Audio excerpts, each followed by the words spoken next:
नमस्कार छात्रों, मैं संगीता धादवड़ आपका स्वागत करती हूँ। पिछले सप्ताह हमने कारक और उसके भेद देखे थे।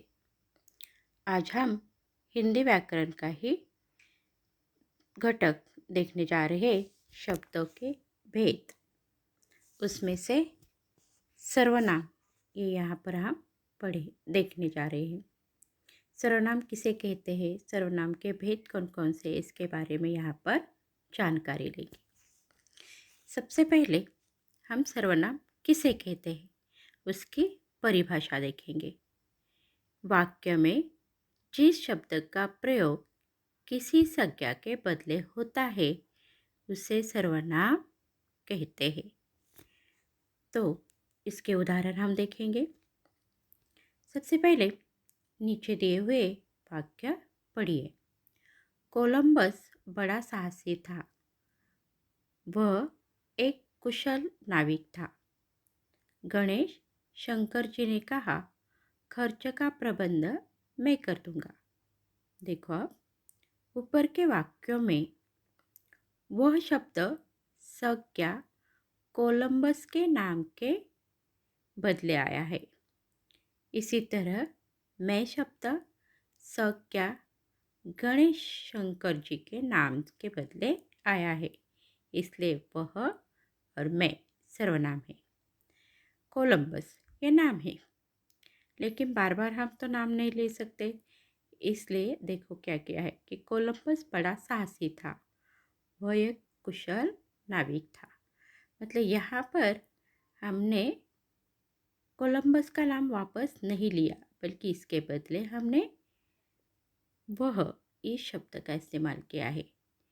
तो इसी तरह से संज्ञा के बदले जो शब्द आता है उसे हम क्या कहते हैं, अर्थात सर्वनाम। अब हम सर्वनाम के भेद देखेंगे। पुरुषवाचक सर्वनाम, निश्चयवाचक सर्वनाम, अनिश्चयवाचक सर्वनाम, निजवाचक सर्वनाम, प्रश्नवाचक सर्वनाम और संबंधवाचक सर्वनाम। सबसे पहले हम पुरुषवाचक सर्वनाम किसे कहते हैं ये देखेंगे। जिस वक्ता, श्रोता या अन्य पुरुष के विषय में बोला या लिखा जाता है उसके नाम के बदले आने वाले सर्वनाम को पुरुषवाचक सर्वनाम कहते हैं। जैसे मैं, हम, तू, तुम, यह, वह। वक्ता यानी बोलने वाला, श्रोता यानी सुनने वाला, और इन दोनों के अलावा और कोई है तो उसे अन्य पुरुष कहा जाता है। तो इसलिए इसके बदले जो सर्वनाम का इस्तेमाल हम करते हैं उसे मैं, हम, तू, तुम, यह, वह, इसका उपयोग या पुरुषवाचक सर्वनाम से कहते हैं। पुरुषवाचक सर्वनाम के भेद है, उसमें भी 3 भेद है। प्रथम पुरुषवाचक सर्वनाम, मध्यम पुरुषवाचक सर्वनाम और अन्य पुरुषवाचक सर्वनाम। प्रथम पुरुषवाचक सर्वनाम, वक्ता, बोलने वाला व्यक्ति अपने नाम के बदले मैं और हम सर्वनाम का प्रयोग करता है। मैं और हम को प्रथम पुरुषवाचक सर्वनाम कहते हैं। यानी उदाहरण के तौर पर अगर हम देखेंगे, जैसे मैंने फल खाया, तो मैंने यहाँ खुद का नाम नहीं लिया, मैं बोल रही हूँ, तो यहाँ मैं इस शब्द का मैंने इस्तेमाल किया, तो ये प्रथम पुरुषवाचक सर्वनाम हुआ।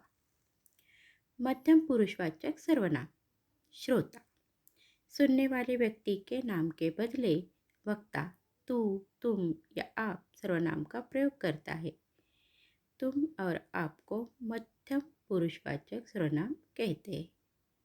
मतलब कोई दूसरा व्यक्ति बोल रहा है या तुम्हारा दोस्त आपको कह रहा है, तो आप उसकी बातें सुन रहे हैं, तो आप यहाँ पर क्या करते, तुमने क्या कहा। तो यहाँ हमने दोस्त का नाम नहीं लिया, बल्कि तू या तुम इस शब्दों का इस्तेमाल किया है, तो ये मध्यम पुरुषवाचक सर्वनाम। अन्य पुरुषवाचक सर्वनाम, जिस व्यक्ति या वस्तु के बारे में बात की जा रही हो, उसके नाम के बदले वह सर्वनाम का प्रयोग किया जाता है। यदि एक से अधिक व्यक्ति हो तो वह ये बदले वे सर्वनाम का प्रयोग होता है। इसी प्रकार अन्य व्यक्ति के नाम के बदले आपका प्रयोग भी हो सकता है। यह, वे, ये और आप अन्य पुरुषवाचक सर्वनाम है। यहाँ पर दोनों व्यक्ति छोड़कर कोई तीसरा व्यक्ति है तो उस व्यक्ति के लिए हम इन सर्वनामों का इस्तेमाल करते हैं। अब दूसरा प्रकार है निश्चयवाचक सर्वनाम। जिस सर्वनाम से वक्ता के पास या दूर से किसी निश्चित व्यक्ति या वस्तु का बोध होता है उसे निश्चयवाचक सर्वनाम कहते हैं। जैसे वह मेरा मित्र है। मेरा मित्र मतलब निश्चित है, इसलिए यहाँ पर वह। वे अच्छे शिकारी है। क्या है? शिकारी, लेकिन हम निश्चित रूप से जानते हैं, इसलिए वे। यह बड़ा आज्ञाकारी सेवक है।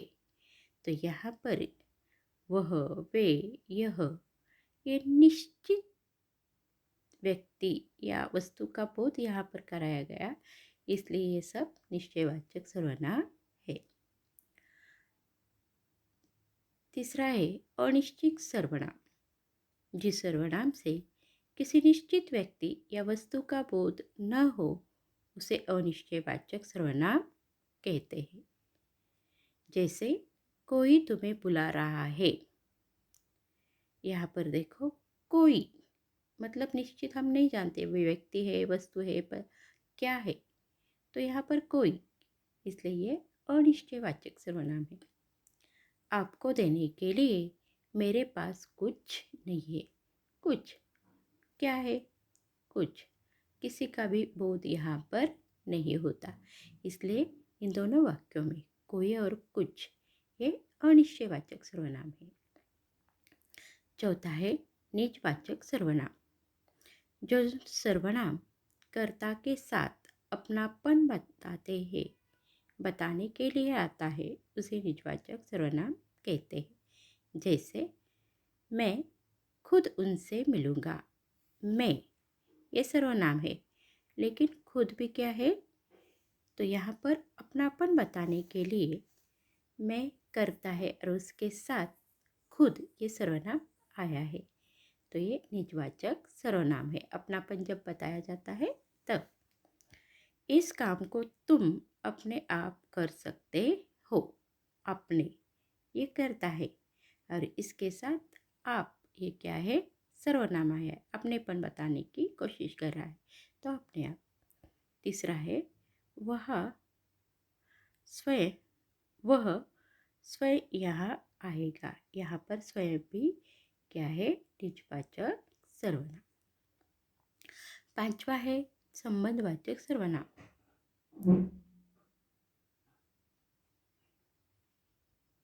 वाक्य में आए हुए दो सर्वनामों में से जब एक सर्वनाम की विशेषता बनाने के लिए दूसरे सर्वनाम की सहायता ली जाती है तब विशेषता बताने में सहायता करने वाले सर्वनाम को संबंधवाचक सर्वनाम कहते हैं।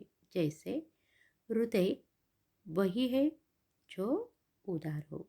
तो यहाँ पर दो सर्वनाम, वाक्य में आए हुए दो सर्वनाम से जब एक सर्वनाम की विशेषता बताने के लिए दूसरे सर्वनाम की सहायता ली गई है। वही, हृदय वही है जो, तो यहाँ पर वही और जो एक की विशेषता बताने के लिए दूसरा सर्वनाम यहाँ पर लिया गया है, इसलिए संबंधवाचक सर्वनाम। जिसने अच्छा अभिनय किया उसे पुरस्कार मिला। तो यहाँ पर जिसने और इसकी विशेषता बताने के लिए उसे, इस सर्वनाम का हमने उपयोग यहाँ पर किया है, तो ये संबंधवाचक सर्वनाम है।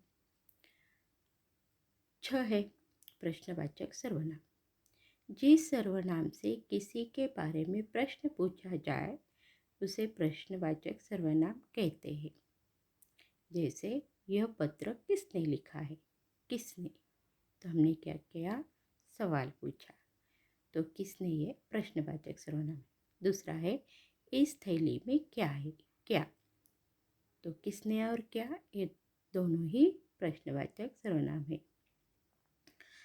यहाँ पर हमने सर्वनाम और सर्वनाम के भेद देखे और इसी पर आधारित ये आपको क्या दिया गया है, अर्थात स्वाध्याय यहाँ पर बताया गया है।